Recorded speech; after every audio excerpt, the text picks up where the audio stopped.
Bonjour à tous et à toutes. Aujourd'hui, je vous présente ce point au tricot. Donc, ce sont comme des vagues. Regardez, il est vraiment magnifique. Pour une couverture, une écharpe, c'est idéal. Donc, c'est un multiple de 2 et il faut compter en plus les mailles lisières, donc 2 supplémentaires.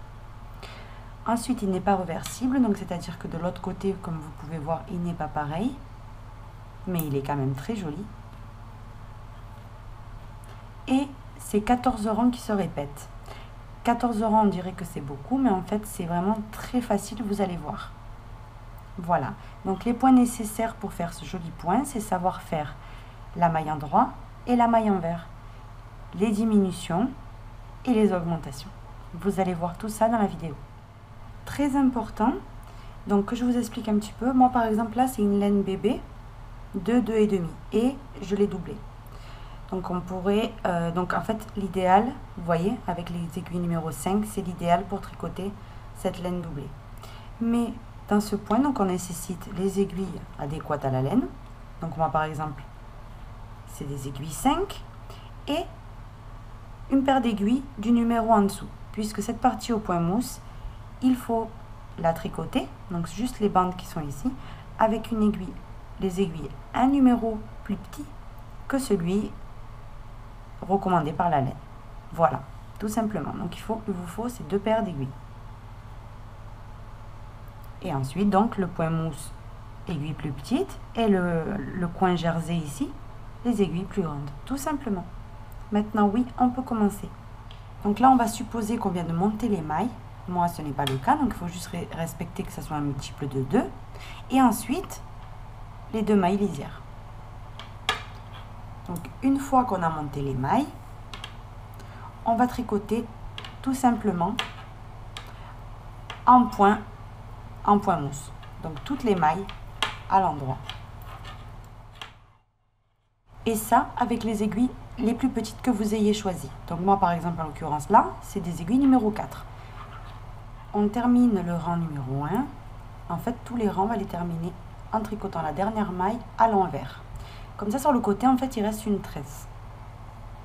Maintenant, le rang numéro 2, toujours avec les aiguilles numéro 4, on sort la maille lisière et on tricote de nouveau tout le rang à l'endroit, puisqu'on est en train de travailler en point mousse.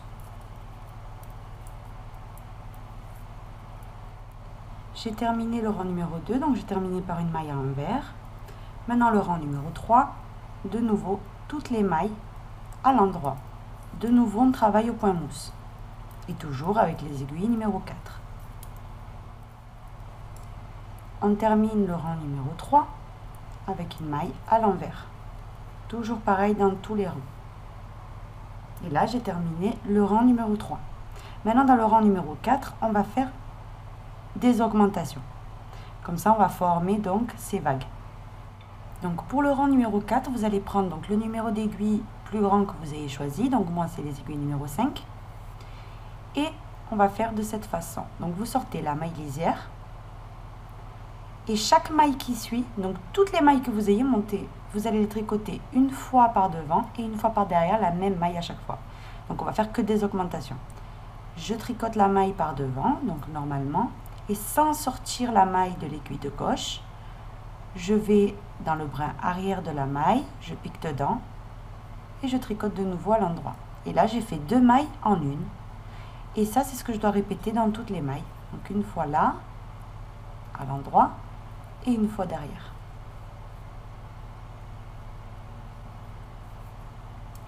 Une fois, donc, par devant, et une fois par derrière. Une fois par devant, et une fois par derrière. La dernière maille, la maille lisière, vous la faites normalement toute seule, sans augmenter à l'envers. J'ai terminé le rang numéro 4, donc maintenant on enlève complètement les petites aiguilles et on va se servir que des grandes. Donc je reprends ma deuxième aiguille numéro 5 et je vais travailler en point jersey tout le rang. Donc là je suis sur le côté envers de l'ouvrage, donc je sors la maille lisière et je vais tricoter toutes mes mailles à l'envers. Donc ça c'est le rang numéro 5.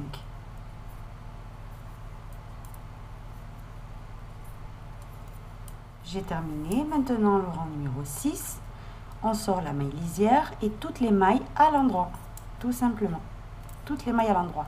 La dernière, n'oubliez pas, toujours à l'envers, que ça soit du côté envers ou du côté endroit, toujours on la tricote à l'envers.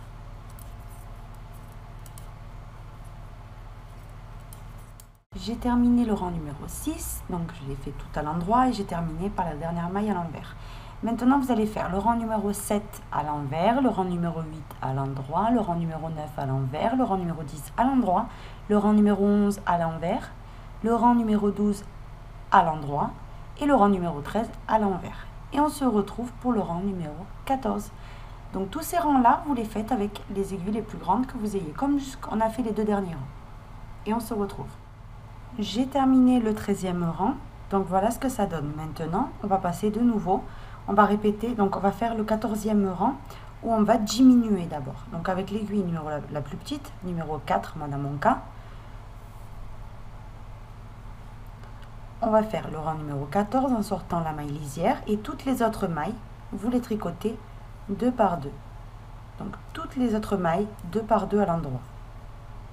Et là, on va récupérer donc le nombre de mailles qu'on avait à la base. La dernière maille, vous terminez bien par une maille à l'envers.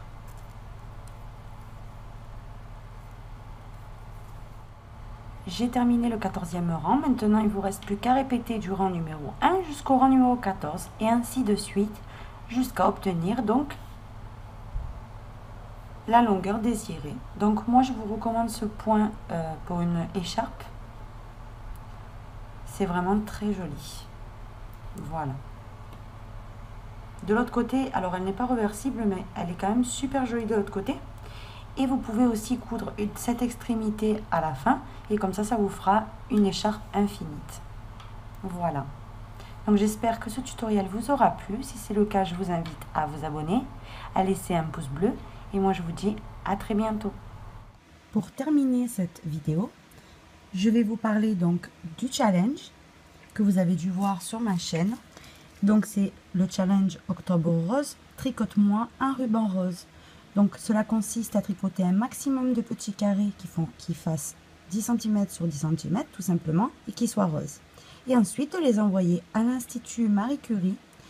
Eux vont les assembler et faire un ruban rose énorme pour entourer les locaux de l'Institut Curie.